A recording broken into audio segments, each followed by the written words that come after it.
guys, more Medic One here, and today I've got to show you something, and I bet you ain't seen one quite this bad. Now, I've seen some bad ones, but one not like this.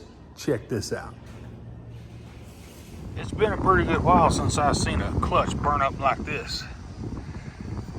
I mean, it spit the winding out.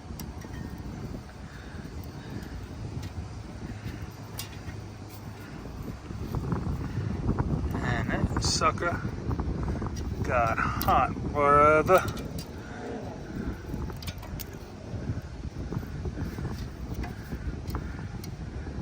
It melted all the little plastic stobs there. Man.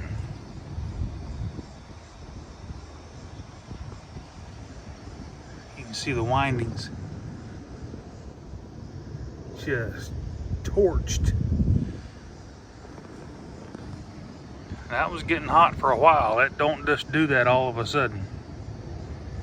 The customer stated that he was having to replace the fuse every 15-20 minutes and it would blow. Well, no duh.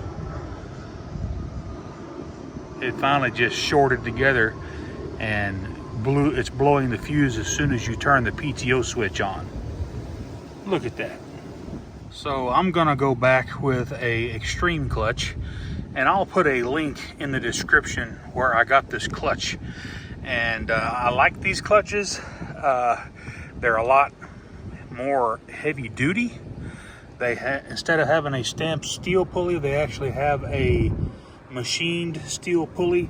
It's a lot thicker, and it just to me, it's just a more robust, higher quality clutch than the OEMs. Instead of having plastic standoffs or the locator pins for the windings whenever they assemble this, it's encased in metal, and they actually have metal pins instead of plastic. And that connector there is made into the clutch. That's the only drawback to these clutches, is if this thing was to spin, you're gonna, damage the wiring harness. I like the OEM style that has the disconnect right here.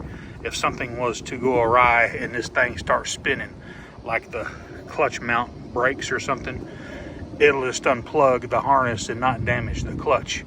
But just keep an eye on your clutch mount and make sure it's not wore out. Stuff like that, just simple things like that will go a long way.